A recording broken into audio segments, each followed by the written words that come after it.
ಶಿರಸಿ ನಗರದ ದೀನ್ ದಯಾಳ್ ಭವನದಲ್ಲಿ ಸುದ್ದಿಗೋಷ್ಠಿ ಆಯೋಜಿಸಿ ಮಾತನಾಡಿದಂತಹ ಬಿಜೆಪಿ ವಕ್ತಾರ ಸದಾನಂದ ಭಟ್ ಅವರು ಸದನದೊಳಗೆ ಏಕಾಏಕಿಯಾಗಿ ಸಚಿವೆ ಲಕ್ಷ್ಮೀ ಹೆಬ್ಬಾಳ್ಕರ್ ಅವರು ಆರೋಪ ಮಾಡುತ್ತಾರೆ.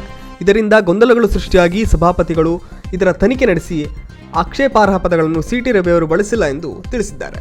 ಸುದ್ದಿಗೋಷ್ಠಿಯಲ್ಲಿ ಜಿಲ್ಲಾ ಕಾರ್ಯದರ್ಶಿ ಶ್ರೀರಾಮ್ ನಾಯ್ಕ್, ರೈತ ಮೋರ್ಚಾ ಉಪಾಧ್ಯಕ್ಷರಾದಂತಹ ಅನಂತಮೂರ್ತಿ ಹೆಗಡೆ, ನಗರಸಭೆ ಉಪಾಧ್ಯಕ್ಷ ರಮಾಕಾಂತ್ ಭಟ್, ಸಹಕಾರಿ ಪ್ರಕೋಷ್ಠದ ಆರ್.ವಿ. ಹೆಗಡೆ ಮುಂತಾದವರು ಇದ್ದರು. ದೆಹಲಿಯ ಸಂಸತ್ ಆವರಣದಿಂದ ಪ್ರಾರಂಭವಾಗಿರುವಂತಹ ರಾಜಕೀಯ ವಿದ್ಯಮಾನ ಇವತ್ತು ಉತ್ತರ ಕನ್ನಡ ಜಿಲ್ಲೆಯವರೆಗೆ ಯಾವ ರೀತಿ ಒಳಗೆ ಒಂದು ಅಘೋಷಿತವಾದಂತಹ ತುರ್ತು ಪರಿಸ್ಥಿತಿ ಕರ್ನಾಟಕ ರಾಜ್ಯದೊಳಗೆ ನಿರ್ಮಾಣ ಆಗಿರುವಂಥದ್ದನ್ನು ಉತ್ತರ ಕನ್ನಡ ಜಿಲ್ಲಾ ಭಾರತೀಯ ಜನತಾ ಪಾರ್ಟಿ ಬಲವಾಗಿ ಖಂಡಿಸ್ತಾ ಇದೆ. ಇವತ್ತು ರಾಜ್ಯದಲ್ಲಿ ಆಡಳಿತ ನಡೆಸ್ತಾ ಇರುವಂತಹ ಕಾಂಗ್ರೆಸ್ ಸರ್ಕಾರ ಸಂವಿಧಾನ ರಕ್ಷಕರು ತಾವು ಅಂತ ಹೇಳಿಕೊಳ್ಳುವಂತಹ ಕಾಂಗ್ರೆಸ್ ರಾಜ್ಯದೊಳಗೆ ಸಂವಿಧಾನವನ್ನು ಮೀರಿ ಅಘೋಷಿತವಾದಂತಹ ತುರ್ತು ಪರಿಸ್ಥಿತಿ ಇದೆ ಅನ್ನುವಂತಹ ರೀತಿ ಒಳಗೆ ಇವತ್ತು ಎಲ್ಲ ಹಂತಗಳಲ್ಲಿ ನಡೆದುಕೊಳ್ತಾ ಇರೋದನ್ನು ನಾವು ನೋಡ್ತಾ ಇದ್ದೇವೆ.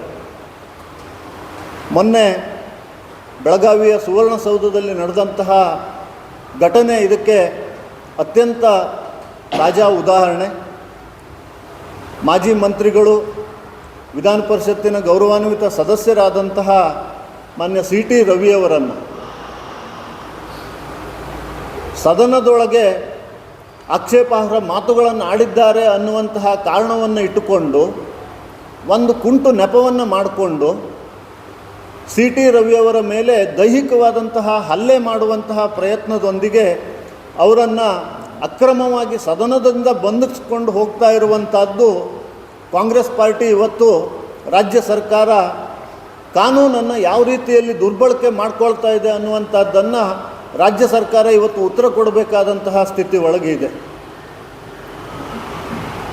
ಸದನದೊಳಗೆ ಪ್ರತಿಯೊಬ್ಬ ಸದಸ್ಯನಿಗೆ ವಿಧಾನಸಭೆ ಒಳಗೆ ಸಭೆ ಇರ್ಬೋದು, ವಿಧಾನ ಪರಿಷತ್ತು ಇರ್ಬೋದು, ಅಲ್ಲಿರುವಂತಹ ಸದಸ್ಯನಿಗೆ ಅವನಿಗೆ ಅವನದೇ ಆದಂತಹ ಹಕ್ಕುಗಳನ್ನು, ಅವನಿಗೆ ಯಾವ ರೀತಿಯ ನಡಾವಳಿಗಳು ಅನ್ನುವಂಥದ್ರ ಬಗ್ಗೆ ನಮ್ಮ ಸಂವಿಧಾನ ಸ್ಪಷ್ಟವಾದಂತಹ ನಿರ್ದೇಶನಗಳನ್ನು ನೀಡಿದೆ.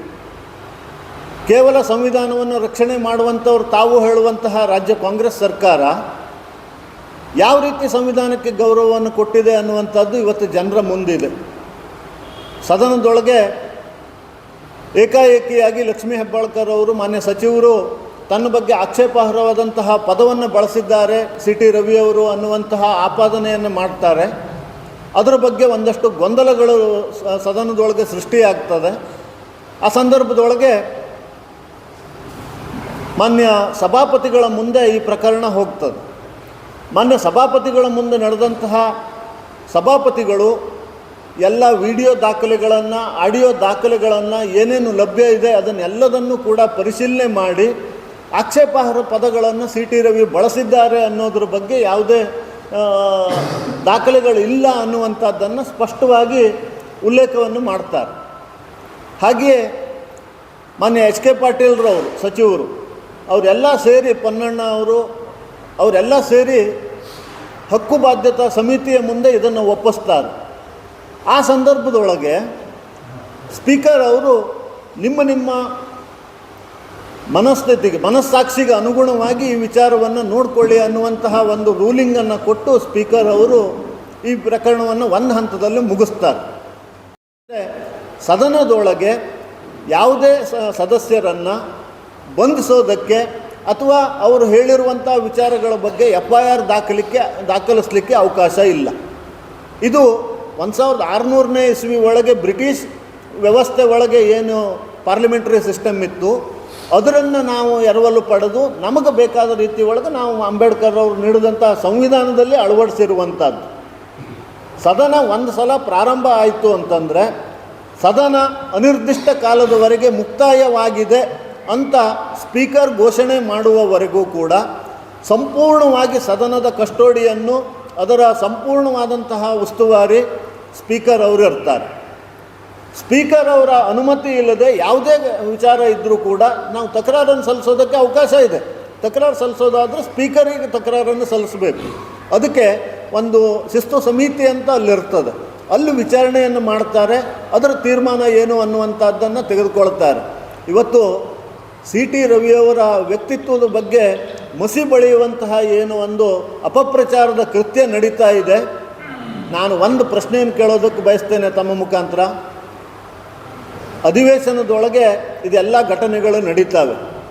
ತಕ್ಷಣದೊಳಗೆ 1 ತಾಸಿನಲ್ಲಿ ಪಿ ಎಗಳು ಅಂತ ಹೇಳ್ಕೊಂಡಿರುವಂತಹ ಶಾಸಕರ ಪಿ ಎಗಳು, ಸಚಿವರ ಪಿ ಎಗಳು, ಇನ್ನಿತರ ಒಂದಷ್ಟು ಪ್ರಮುಖರು ಸದನದೊಳಗೆ ಬಂದು ಸಿ ಟಿ ರವಿಯವರ ಮೇಲೆ, ಒಬ್ಬ ಶಾಸಕನ ಮೇಲೆ ಹಲ್ಲೆ ಮಾಡ್ತಾರೆ ಅಂತಂದರೆ ಕಾನೂನಿನ ವ್ಯವಸ್ಥೆ ಎಲ್ಲಿಗೆ ಬಂದು ನಿಂತಿದೆ ಅಂತ. ಆ ಹಲ್ಲೆ ಮಾಡಿದಂಥವ್ರನ್ನ ಬಂಧಿಸುವಂಥದ್ದು, ಅವ್ರ ಮೇಲೆ ಸೂಕ್ತವಾದಂತಹ ಕಾನೂನು ಕ್ರಮ ಕೈಗೊಳ್ಳೋದು ಬಿಟ್ಟು ಒಬ್ಬ ವಿಧಾನ ಪರಿಷತ್ತಿನ ಸದಸ್ಯನನ್ನು ಪೊಲೀಸರು ಅರೆಸ್ಟ್ ಮಾಡಿಕೊಂಡು ಒಬ್ಬ ಟೆರರಿಸ್ಟನ್ನು ಅರೆಸ್ಟ್ ಮಾಡಿದ ರೀತಿ ಒಳಗೆ ನಡ್ಕೊಳ್ತಾರೆ ಅಂತಂದರೆ ನಮ್ಮ ರಾಜ್ಯದ ಗೃಹ ಇಲಾಖೆ ಏನು ಮಾಡ್ತಾ ಇದೆ? ಕಾಂಗ್ರೆಸ್ನವರಿಗೆ ಜಾಣ ಕಿವುಡುಗಳು ಜಾಸ್ತಿ ಆಗಿದೆ ಇತ್ತೀಚಿನ ದಿವಸದಲ್ಲಿ. ಅಧಿವೇಶನದ ಅಂದರೆ ಬೆಂಗಳೂರಿನ ವಿಧಾನಸೌಧದಲ್ಲಿ ಪಾಕಿಸ್ತಾನಕ್ಕೆ ಜೈ ಅಂತ ಕೂಗಿದಂಥದ್ದು, ಇಲ್ಲ ನಮಗೆ ಕೇಳಲೇ ಇಲ್ಲ ಅಂತ, ಹಾಗೆ ಹೇಳಲಿಲ್ಲ ಅಂತ ಸಮರ್ಥನೆ ಮಾಡಿಕೊಳ್ಳುವಂತಹ ಕಾಂಗ್ರೆಸ್ಸಿಗರಿಗೆ ಸುವರ್ಣಸೌಧದಲ್ಲಿ ಬೆಳಗಾವದಲ್ಲಿ ಬಂದ ಕೂಡಲೇ ಯಾರೋ ಸಣ್ಣ ಪಿಸು ಮಾತಿನಲ್ಲಿ ಹೇಳಿದ್ದಾರೆ, ಅದನ್ನು ನಾನು 10 ಸಲ ಕೇಳಿದ್ದೇನೆ, 12 ಸಲ ಕೇಳಿದ್ದೇನೆ, 16 ಸಲ ಕೇಳಿದ್ದೇನೆ ಹೇಳುವಂಥದ್ದು ಬಹಳ ಬಹುಶಃ ಗೋಲ್ ಗುಂಬಜ್ ಹತ್ರ ಆಗೋದಕ್ಕೆ ಅವ್ರ ಕಿವಿ ಒಳಗೆ ಅದು ಪ್ರತಿಧ್ವನಿ ಆಗ್ತಾ ಇದೆ ಅಂತ ಅನಿಸುತ್ತೆ. ಅಂದರೆ ಸಿ ಟಿ ರವಿಯವರು ಯಾವುದೇ ಆಕ್ಷೇಪಾರ್ಹ ಪದ ಬಳಸಲಿಲ್ಲ ಅನ್ನುವಂಥದ್ದು ಸಾಬೀತಾಗಿರುವಂಥದ್ದು. ಯಾಕೆಂತಂದರೆ ಸ್ಪೀಕರ್ ಅವರು ಅದನ್ನು ಕೂಲಂಕುಷವಾಗಿ ನೋಡಿ ಹೊರಟ್ಟಿಯವರು ಅದನ್ನು ಹೇಳಿದ್ದಾರೆ. ಅದರ ಮುಂದೆ ನಡೆದಂಥ ಘಟನೆ ಇವತ್ತು ನಾವು ಲಕ್ಷ್ಮೀ ಹೆಬ್ಬಾಳ್ಕರ್ ಅವ್ರ ಬಗ್ಗೆ ಅತ್ಯಂತ ಗೌರವಪೂರ್ವಕವಾಗಿ ಹೇಳೋದಕ್ಕೆ ಬಯಸ್ತೇವೆ. ನಿಮ್ಮ ರಾಜಕೀಯ ಒಂದು ವಿಚಾರಗಳಿಗಾಗಿ ಮತ್ತೊಬ್ಬ ವ್ಯಕ್ತಿಯ ಗೌರವಕ್ಕೆ ಧಕ್ಕೆ ಬರುವಂಥ ರೀತಿ ಒಳಗೆ ದಯವಿಟ್ಟು ನಡ್ಕೋಬೇಡಿ. ಅವರಿಗೆ ಹೇಗೆ ಗೌರವ ತಮ್ಮ ಗೌರವ ಅಂತ ಹೇಳ್ಕೊಳ್ತಾರೋ ಇನ್ನೊಬ್ಬ ವ್ಯಕ್ತಿಗೂ ಕೂಡ ಅದೇ ರೀತಿ ಗೌರವ ಇರ್ತದೆ ಅನ್ನುವಂಥದ್ದನ್ನು ಕಾಂಗ್ರೆಸ್ನವರು ಅರ್ಥಕೊಳ್ಬೇಕು. ಇವತ್ತು ಬೀದಿಗಿಳಿದು ಕಂಡು ಕಡೆಗಳಲ್ಲಿ ವಿಷಯವನ್ನು ಬಿಟ್ಟು, ತಾವು ನಡ್ಕೊಂಡಿರುವಂತಹ ವಿಚಾರವನ್ನು ಬಿಟ್ಟು ಕೇವಲ ಸಿ ಟಿ ರವಿಯವರು ಬಿ ಜೆ ಪಿಯವರು ಅನ್ನುವಂತಹ ರೀತಿ ಒಳಗೆ ದೊಡ್ಡ ಪ್ರಮಾಣದಲ್ಲಿ ಪ್ರಚಾರ ಮಾಡುವಂತಹ ಪ್ರಯತ್ನ ಇವತ್ತು ಕಾಂಗ್ರೆಸ್ನಿಂದ ಆಗ್ತಾ ಇದೆ. ಮಾತನಾಡುವಂತಹ ಸಂದರ್ಭದಲ್ಲಿ ಗೌರವಾನ್ವಿತ ಗೃಹ ಮಂತ್ರಿಗಳಾದಂತಹ ಅಮಿತ್ ಶಾ ಅವರು ಅಂಬೇಡ್ಕರ್ ಅವರ ಬಗ್ಗೆ ಮಾತನಾಡಿರುವಂಥದ್ದನ್ನು 1.5 ನಿಮಿಷ ಇರುವಂತಹ ಕ್ಲಿಪ್ಪಿಂಗನ್ನು ಕೇವಲ 20 ಸೆಕೆಂಡುಗಳ ಕ್ಲಿಪ್ಪಿಂಗನ್ನಾಗಿ ಕನ್ವರ್ಟ್ ಮಾಡಿಕೊಂಡು ಕಾಂಗ್ರೆಸ್ ತನ್ನ ಟೂಲ್ ಕಿಟ್ ಮುಖಾಂತರವಾಗಿ ಅಮಿತ್ ಶಾ ಅವರು ಅಂಬೇಡ್ಕರ್ ಅವರಿಗೆ ಅವಮಾನ ಆಗುವಂಥ ರೀತಿ ಒಳಗೆ ಮಾತನಾಡಿದ್ದಾರೆ ಅನ್ನುವಂತಹ ಒಂದು ದೊಡ್ಡ ಸುಳ್ಳನ್ನು ಸತ್ಯ ಅನ್ನುವಂತಹ ರೀತಿ ಒಳಗೆ ಬಿಂಬಿಸುವ ಪ್ರಯತ್ನವನ್ನು ಕಾಂಗ್ರೆಸ್ ಮಾಡಿತು. ಅದಕ್ಕೆ ಅಮಿತ್ ಶಾ ಅವರು ಹೇಳಿದರು, ತಕ್ಷಣದೊಳಗೆ ಅದರ ವಿಡಿಯೋಗಳ ಪರಿಶೀಲನೆಯನ್ನು ಮಾಡಿರುವಂಥದ್ದಿದೆ. ವಿಡಿಯೋಗಳು ಇವತ್ತು ಯೂಟ್ಯೂಬ್ನಲ್ಲಿ ಲಭ್ಯ ಇದೆ, ಎಲ್ಲರಿಗೂ ಕೂಡ ಎದುರಿನಲ್ಲಿ ಇರುವಂಥದ್ದು. ಅದರ ಬಗ್ಗೆ ಮರುದಿವಸ ಪ್ರತಿಭಟನೆ ನಡೆದಂತಹ ಸಂದರ್ಭದೊಳಗೆ ವಿರೋಧ ಪಕ್ಷದ ಗೌರವಾನ್ವಿತ ನಾಯಕರು ಅನಿಸ್ಕೊಳ್ಳುವಂತಹ ರಾಹುಲ್ ಗಾಂಧಿಯವರು ಸಂಸದರನ್ನು, ವಯಸ್ಸಾದಂತಹ ಮಾಜಿ ಸಚಿವರು ಸಂಸದರನ್ನು ನೂಕಾಟ ಮಾಡಿ ಅವರು ಕೆಳಗೆ ಬಿದ್ದು ಗಾಯಗೊಳ್ಳುವಂತೆ ಮಾಡಿದ್ರಲ್ಲ, ಇದರ ಜವಾಬ್ದಾರಿಯನ್ನು ಯಾರು ಹೊತ್ಕೊಳ್ತಾರೆ?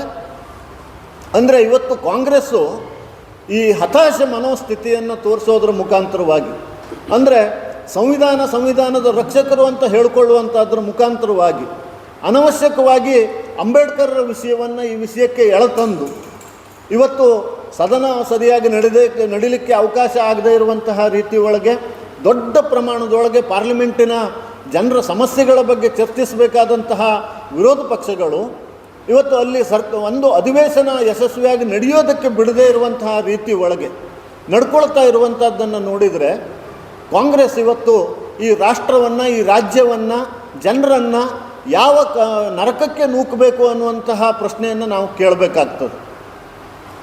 ಅಂದರೆ ಆ ಒಂದು ಪಾರ್ಲಿಮೆಂಟ್ನೊಳಗೆ ಇವತ್ತು ಪೊಲೀಸ್ ಕಂಪ್ಲೇಂಟ್ ಏನು ಆಗಿರುವಂತಹ ಘಟನೆಯ ಪಾರ್ಲಿಮೆಂಟಿನ ಹೊರಗಡೆಯಲ್ಲಿ ಆಗಿರುವಂತಹ ಘಟನೆಯ ಬಗ್ಗೆ ರಾಹುಲ್ ಗಾಂಧಿ ಅವರ ಮೇಲೆ ಏನು FIR ಇವತ್ತು ರಿಜಿಸ್ಟರ್ ಆಗಿದೆ, ಈ ವಿಚಾರವನ್ನು ಮುಚ್ಚಬೇಕು ಅನ್ನುವಂತಹ ಕಾರಣಕ್ಕಾಗಿ, ಜೊತೆಗೆ ರಾಜ್ಯದೊಳಗೆ ಕಾಂಗ್ರೆಸ್ ಸರ್ಕಾರ ಬಂದ ನಂತರ ಬೆಳಕಿಗೆ ಬಂದಿರುವಂತಹ ವಾಲ್ಮೀಕಿ ಹಗರಣ, ಮೂಡ ಹಗರಣ, ಒಪ್ಪಿನ ಗಲಾಟೆಗಳು, ಜೊತೆಗೆ ಇವತ್ತು ಜನರಿಗೆ ಯಾವುದೇ ಒಂದು ಅಭಿವೃದ್ಧಿಯ ಚಟುವಟಿಕೆಯನ್ನು ಮಾಡದೇ ಇರುವಂತಹ ಕಾಂಗ್ರೆಸ್ಸು ತನ್ನ ವೈಫಲ್ಯವನ್ನು ಮುಚ್ಚಿಕೊಂಡು ಒಂದು BJPಯ ಮೇಲೆ ಸುಳ್ಳು ಕೇಸ್ಗಳನ್ನು ಹಾಕೋದ್ರ ಮುಖಾಂತರವಾಗಿ, ಸುಳ್ಳು ಸುದ್ದಿಗಳನ್ನು ಸೆನ್ಸೇಷನ್ ಕ್ರಿಯೇಟ್ ಮಾಡುವಂಥದ್ರ ಮುಖಾಂತರವಾಗಿ ಜನರ ಗಮನವನ್ನು ಬೇರೆಡೆಗೆ ಸೆಳೆಯುವಂಥ ಪ್ರಯತ್ನ ಈ ಮೊನ್ನೆನ ಘಟನೆ ಮಾಡೋದಿಲ್ಲ.